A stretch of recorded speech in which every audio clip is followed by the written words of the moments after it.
नमस्कार, हमारी खास पेशकश में आपका स्वागत है। आपके साथ मैं हूं जीनत सिद्दीकी। देवी के मंदिर का आजादी कनेक्शन। आज हम आपको एक ऐसे देवी की महिमा के बारे में दिखाने जा रहे हैं जो न सिर्फ गोरखपुर में मशहूर है बल्कि देवरिया, कुशीनगर, यहाँ तक कि बिहार के सीवान और छपरा में भी उनकी महिमा का बखान होता है। जब भी इस देवी का जिक्र होता है, आजादी की लड़ाई में इस मंदिर के योगदान की कहानी भी सुनाई जाती है। जय मां अम्बे मां, जय मां अम्बे मां, तेरा स्वर्ग सा लागे धाम, जय मां अम्बे मां, जय मां अम्बे मां।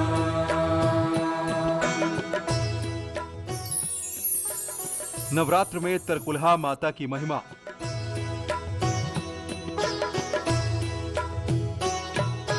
तू दुख हरती मंगल करती, तू दुख हरती मंगल करती, मां के मंदिर में लगा भक्तों का तांता। मंगल करती, तू दुख हरती मंगल करती, सुख बाटे तू सुबह शाम, जय मां अम्बे मां। ये वही मंदिर है जिसके बारे में कहा जाता है जब देश अंग्रेजों के खिलाफ जंग लड़ रहा था तो ये मंदिर भी पीछे नहीं था। कहते हैं कि हिंदुस्तान की जमीन को अपने नापाक मंसूबों से रौंदने वाले कई अंग्रेजों की यहाँ पर बलि चढ़ा दी गई थी। लेकिन ये सब कैसे होता था, हम आपको आगे बताएंगे। उससे पहले मां की महिमा की कहानी देखिए।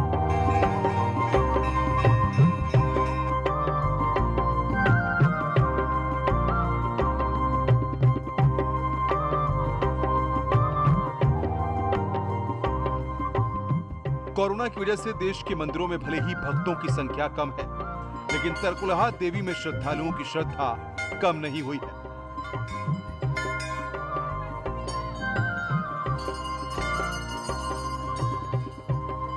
नवरात्र में मां के मंदिर में पूजा कैसे हो रही है, इसे समझने के लिए न्यूज़ 18 के संवाददाता राम गोपाल गोरखपुर से निकल पड़े।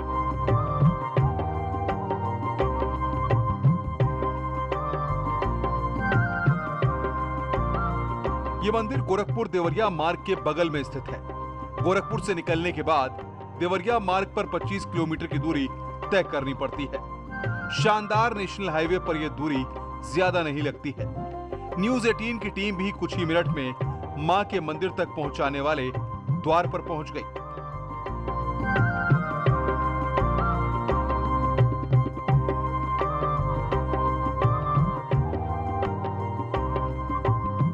गोरखपुर देवरिया राष्ट्रीय राजमार्ग पर स्थित है मां तरकुलहा देवी जाने का रास्ता। ये गेट है और इसी गेट के रास्ते से अंदर होते हुए मां तरकुलहा देवी तक जाया जाता है। ऐसी मान्यता है कि यहाँ जो भी भक्त आता है और जो भी मन्नतें मांगता है उसकी मन्नतें जरूर पूरी होती हैं।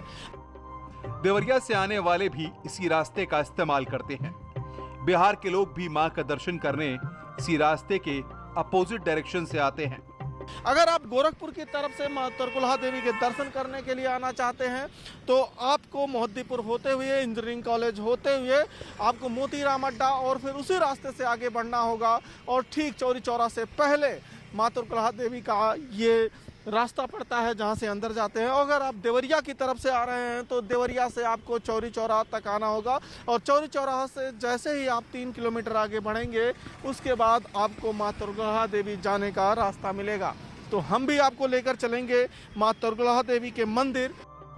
गोरखपुर देवरिया मार्ग से मां के मंदिर तक पहुंचाने वाले रास्ते पर न्यूज़ 18 की टीम चल पड़ी। यहां तक आप बस से भी आ सकते हैं। गेट से ऑटो लेकर मंदिर तक पहुंच सकते हैं।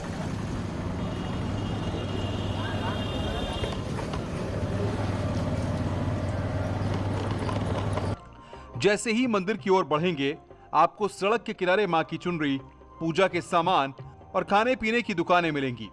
आप यहां से जरूरी सामान खरीदकर मंदिर में प्रवेश कर सकते हैं।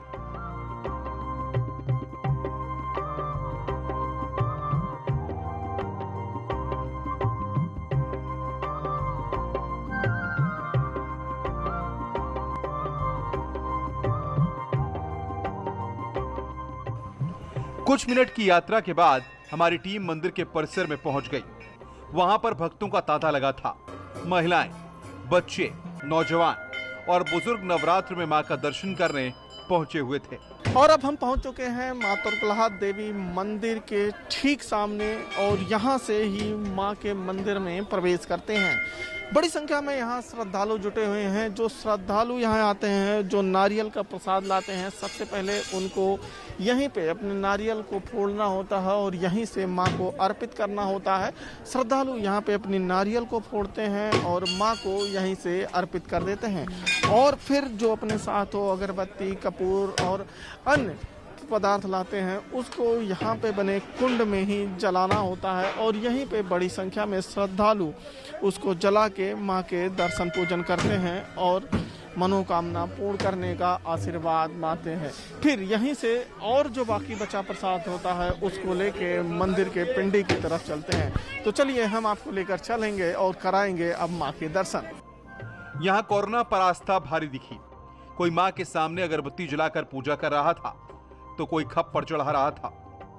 मंदिर के अंदर से बाहर तक भक्तों की भीड़ थी। पूरे वातावरण में घंटी की आवाज गूंज रही थी तो हवन से निकली खुशबू वहां के माहौल को दिव्य बना रही थी।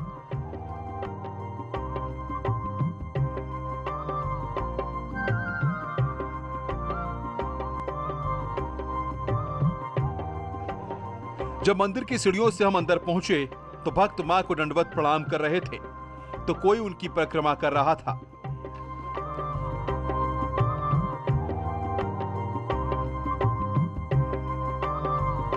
मंदिर के अंदर भक्तों की भारी भीड़ लगी हुई है। जो भक्त यहाँ पे आ रहे हैं वो माँ के दर्शन पूजन कर रहे हैं और दर्शन पूजन के बाद जो प्रसाद है, चुनरी है, लाई है, उसको चढ़ा रहे हैं और माँ का आशीर्वाद ले रहे हैं। हमारे साथ इस वक्त तरकुलहा देवी मंदिर के मुख्य पुजारी भी हैं, उन्हीं से जानते हैं। बाबा जी ये बताएं कि क्या महत्व है इस मंदिर का? माँ तरकुलही देवी का विशेष महत्व यही कि माता जी का प्रादुर्भाव जो हुआ है तरकुल के पेड़ से हुआ है और पिंडी के रूप में पूजा की जाती थी और जब तरकुल का पेड़ टूटा, रक्त बहा और तभी से यहाँ माँ तरकुलही देवी के रूप में लोग भक्तगण पूजा करने लगे और माता जी की जय जयकार हुई। तो इनकी यहाँ पे कैसे माता आई यहाँ पे? अब बताया जाता है कि बाबू बंधु सिंह जी जो माता जी के बड़े अनन्य भक्त थे, माता जी की सेवा पूजा करते थे भक्ति भाव से और माता जी बड़ी प्रसन्न रहती थी। वो देशभक्त थे, देशभक्ति से जुड़ा हुआ है। जवानों के टेढ़ी नजरों से देखेगा, भारत का बहादुर जवान उसका काम तमाम पहले ही कर देगा। ये लोग बोलते थे जवानों से, भारत के सेना बलों के जवानों से कांग्रेस की सरकारों के समय कहा जाता था कि जब आतंकवादी गोली चलाएगा तो गोली चलाना, अन्यथा मत चलाना। और आज तो कहा जाता है कि अगर आतंकवादी कुछ भी कुत्सित मंशा के साथ भारत के हितों के प्रतिकूल व्यवहार करेगा तो उसका मुंहतोड़ जवाब उससे पहले दे देने की आवश्यकता है। और पाकिस्तान की जरूरत नहीं, आज उसे मालूम है। याद रखिए कितना समय बदला है। एक समय जब पाकिस्तान भारत के अंदर किसी आतंकी घटना को अंजाम देता था, कांग्रेस का नेतृत्व कहता था कि नहीं नहीं, हम लोग पाकिस्तान को छेड़ेंगे नहीं, कहीं वह एटम बम का उपयोग न कर ले। और आज पाकिस्तान के प्रधानमंत्री दुनिया के अंदर मारे मारे भीख फिर बांधते हुए फिर रहे हैं, कह रहे हैं कि कहीं ऐसा ना हो कि भारत के जवान पाकिस्तान के अंदर घुस करके कोई नया सर्जिकल स्ट्राइक न कर ले।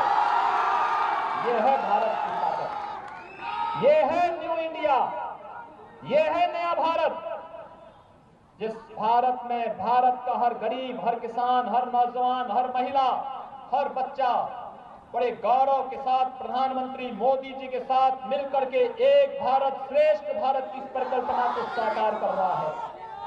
भाइयों बहनों, और उसी संकल्प को आगे बढ़ाने के लिए मैं लोकसभा चुनाव में आया था, पटना में भी आया था। और जब पटना में मैं आया था देर रात्रि हो गई थी, रात्रि 9 बजे के आसपास में आया था। और जब मैं आया था तो मुझे वहां के उस समय लोगों ने कहा था कि उत्तर प्रदेश से आप आए हैं, आप लोग नारा लगाते थे कि रामलला हम आएंगे, मंदिर वहीं बनाएंगे। लेकिन क्या तारीख भी बताएंगे? उस समय लोग हमसे पूछते थे तारीख भी बताएंगे। और भाइयों बहनों, मेरी इच्छा थी 5 अगस्त 2020 को जब आदरणीय प्रधानमंत्री मोदी जी ने अयोध्या में भगवान राम के मंदिर का शिलान्यास किया, मैं चाहता था बिहार के हर गांव का प्रतिनिधित्व इस अवसर पर हो, क्योंकि बिहार का मतलब हमारे लिए मां सीता का मायका है। और इसलिए हम लोग चाहते थे कि बिहार के हर गांव का प्रतिनिधित्व भी अयोध्या में हो, लेकिन कोविड-19 के कारण, कोरोना वायरस के नाते हम लोग बिहार के अपने बंधुओं को वहां पर इस अवसर पर आमंत्रित नहीं कर पाए। और मैं चाहूंगा कोरोना से जल्दी मुक्ति मिले। नीतीश जी के नेतृत्व में भारतीय जनता पार्टी और जदयू की सरकार जिस मजबूती के साथ कार्य कर रही है, आज आवश्यकता है विकास और सुशासन के इस मॉडल को मजबूती के साथ और ताकत देने की। और उस ताकत देने के क्रम में आज यहां पर जदयू ने श्री जयवर्धन यादव जी को अपना प्रत्याशी बना करके आपके बीच में भेजा है। भाइयों बहनों, कोई कुछ भी कहे, आप नेता को देखिए। भारतीय जनता पार्टी का नेतृत्व दुनिया का सबसे यशस्वी और सबसे लोकप्रिय नेतृत्व आदरणीय मोदी जी के नेतृत्व में है, प्रधानमंत्री नरेंद्र मोदी जी के नेतृत्व में है। और बिहार के अंदर जदयू का नेतृत्व माननीय श्री नीतीश कुमार जी के यशस्वी नेतृत्व में यहाँ पर बहुत तेजी के साथ सुशासन और विकास का मॉडल आगे बढ़ रहा है। विकास और सुशासन का ये मॉडल, इससे पहले जिन्होंने बिहार के लोगों के सामने अपनी पहचान छुपाने का एक संकट खड़ा कर दिया था, यहाँ का नौजवान बिहार के बाहर कहीं जाता था, अपनी बिहारी पहचान नहीं बताता था। लेकिन पिछले 15 वर्षों में परिवर्तन हुआ है। आज हर बिहार का नौजवान गर्व के साथ कह सकता है कि हम बिहार के हैं। और यह बिहार की पहचान जो ज्ञान की पहचान रही है, देश के अंदर एक नई दिशा देने की पहचान रही है। कभी बिहार पूरे आर्यावर्त को एक नेतृत्व देता था, एक दिशा देता था। आपने विश्व प्रसिद्ध चाणक्य का नाम सुना है, और चाणक्य की ये धरती, पाटलिपुत्र की धरती, भारत के उस स्वर्ण युग की धरती, जब चंद्रगुप्त मौर्य ने पूरे आर्यावर्त में शासन करके भारत के स्वर्ण युग की शुरुआत की थी, वह पाटलिपुत्र आज का यही पटना है। और भाइयों बहनों, आप सबको भारत की गौरवशाली परंपरा पर गौरव की अनुभूति करनी चाहिए। कांग्रेस ने, राजद ने इस पहचान को धूमिल किया।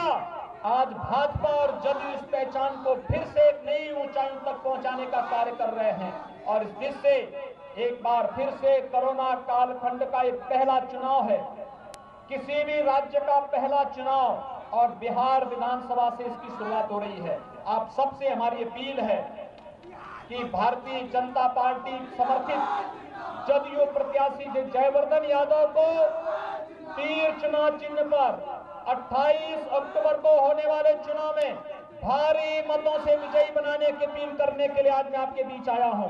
आपसे कहने के लिए कि भारतीय जनता पार्टी की केंद्र की सरकार ने और भारतीय जनता पार्टी जदयू की बिहार की सरकार ने विकास का जो मॉडल और सुशासन का जो मॉडल दिया है, इसको नई ऊंचाइयों तक पहुंचाने की आवश्यकता है। और इसके लिए ये यशस्वी नेतृत्व फिर से बिहार के अंदर आए और बिहार को उसकी पहचान दिला सके, इस विश्वास के साथ श्री जयवर्धन यादव जी को भारी बहुमत से विजयी बनाने की अपील आप सबसे करते हुए वाणी को देता हूं विराम। जय जय श्री राम, जय जय श्री राम, जय जय श्री राम।